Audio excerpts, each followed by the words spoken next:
J'ai essayé la voiture de mes rêves, faut vraiment que je te parle de ça. La voiture de mes rêves, c'est une Lamborghini, celle que j'ai essayée. C'est une Gallardo Spider avec le pack performante. Comment ça, j'en suis encore décoiffé? Oui, bon, t'as peut-être raison. Et comment ça, j'en ai encore perdu ma voix? Oui, ma voix est à 200 km derrière moi. C'était grandiose, cette voiture-là. J'étais vraiment super content d'essayer et je suis vraiment super content de partager ça avec toi.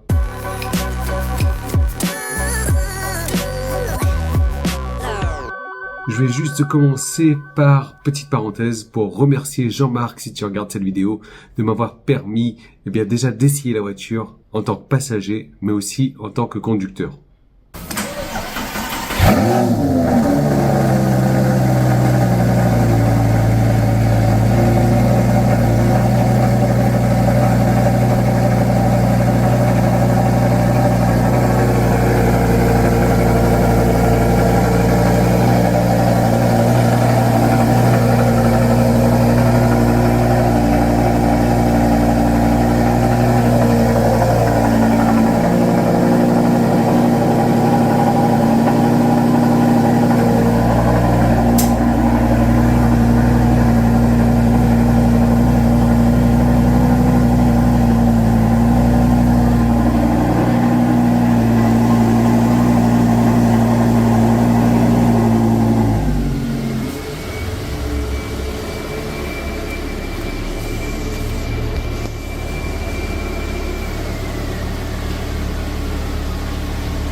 Alors déjà, sur papier, ça donne quoi?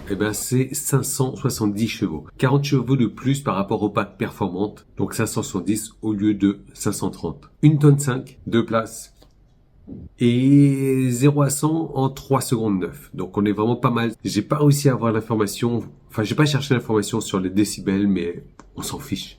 Par contre, réservoir de 80 litres. En moyenne, si tu tires pas trop dedans, si tu joues pas trop avec, t'es à 15 litres au 100. C'est-à-dire que tu vas faire à peine 500 km sur l'autoroute. On s'en fout. Alors cette Lamborghini, elle est décapotable. Elle ronronne comme un chaton.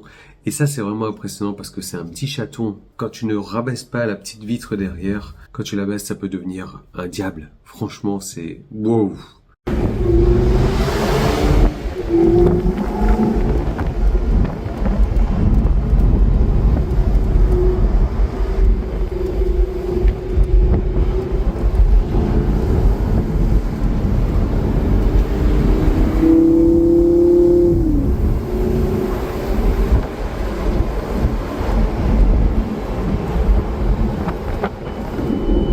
Ah oui, on est pas en sport en plus là.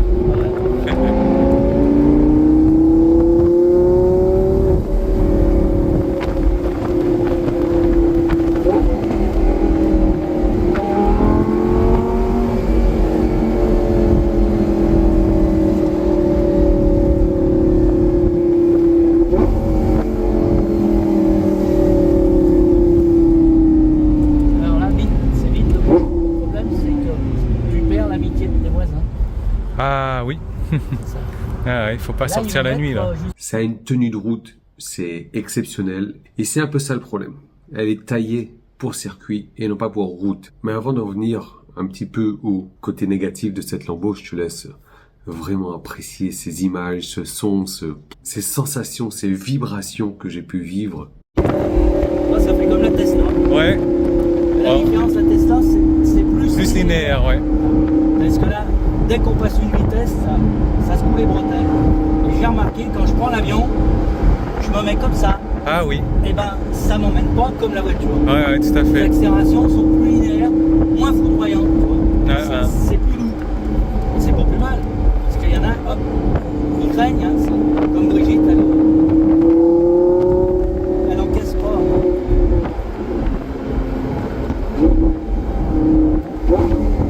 C'est ça que j'aime bien.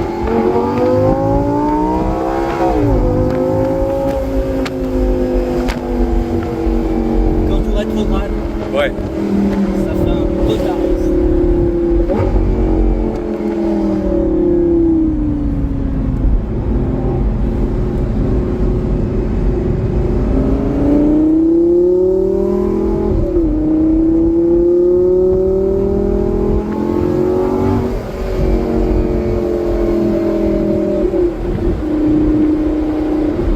Alors pour rien te cacher, moi, comme je disais, c'est un peu la voiture de mes rêves. Si tu cherches bien sur internet, tu trouves des bonnes occasions à des prix, à des tarifs relativement raisonnables.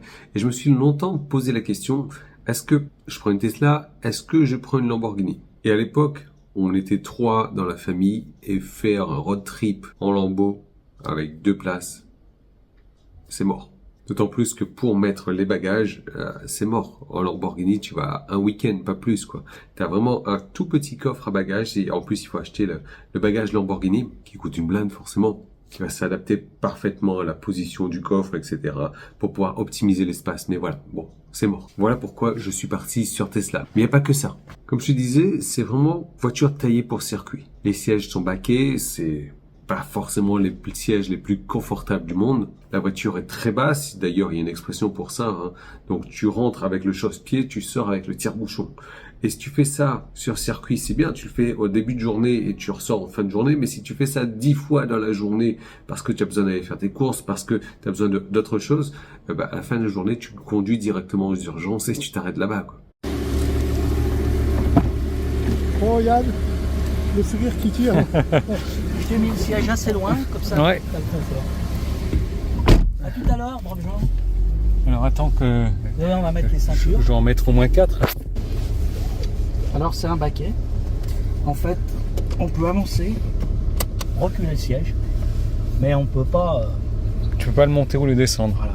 D'accord. C'est fixe. Alors après, bon, là on va chauffer un peu, puis on pourra mettre un peu de sport. Ok. Allez, à tout à l'heure. Pour circuit, on cherche à économiser du poids. Donc tu vois que pour refermer la porte, mais ils ont carrément mis une lanière. Donc c'est vraiment pas prévu pour la route. Ils ont essayé d'en faire une version route. D'ailleurs, quand tu arrives à un dos-d'âne, tu ralentis, tu repasses la première, tu appuies sur un bouton avant d'arriver à un dos-d'âne, de manière à ce que les amortisseurs de la voiture soulèvent un petit peu la voiture pour ne pas frotter. Et quand tu as fini de passer le dos-d'âne, tu appuies sur le bouton pour enlever ça, pour refaire descendre la voiture. Donc ça fait perdre un petit peu, c'est vrai, le charme de cette voiture, de devoir, tu freines, tu attends, tu passes. Oh, bon. On va appuyer là, sur ce bouton. Pour surélever la voiture. Voilà. Et là, on a un clignotant. Ok. Je sais pas si... Non, je vois... Ah si, oui. Ouais. Monsieur Castillo, c'est le paysagiste. Voilà. Donc... Et là, tu ralentis ou alors elle est déjà montée là? Voilà. Alors, quand on est monté... Quand c'est fixe, voilà. C'est que c'est monté. Là, on redescend. Mais d'ailleurs, des dos-d'âne, tu en verras pas souvent parce que cette voiture n'est pas autorisée en ZFE. Elle n'a pas la vignette critère, etc. Tu peux pas rentrer en ville avec cette voiture-là. D'ailleurs, je te parlais de faire des courses tout à l'heure. Mais qui va à Lidl en Lamborghini? Je suis en train de m'imaginer, tu vois, partir à Lidl en Lamborghini. M'acheter un sac à charbon pour aller faire mon barbecue. Bah non, ça passe pas. Ça reste vraiment la voiture plaisir.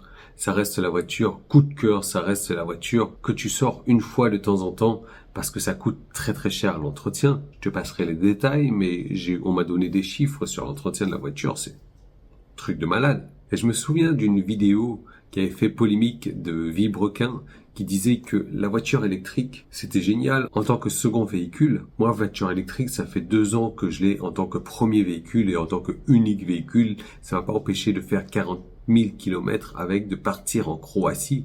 Je crois que je dois être dans les 50 000 km. Partir en Croatie, Slovénie, sans problème. Mais je dirais plus que, voilà, ce type de voiture, la Lamborghini dans cet exemple-là, ça serait plus en tant que second véhicule. Oh Yann, c'est pas vrai. Yann, tu as pris ton kiff? J'ai pris mon kiff, ouais. Ah, génial. Je dois avoir les cheveux... Oui, t'es décoiffé. T'es décoiffé. C'est la Tesla qu'on va pas arriver. Est-ce que c'est pour moi ou pas? Je dis pas non, je dis pas oui, je vais pas aller à la recherche d'occasion, mais si jamais une bonne occasion se présente et que j'ai un garage fermé, parce que c'est une voiture qui va dormir 6 jours sur 7, alors je me dis pourquoi pas? Pourquoi pas? Parce que oui, Jean-Marc, elle est géniale cette voiture. Vous avez votre film, monsieur? Oui, ça, je suis en train de le faire.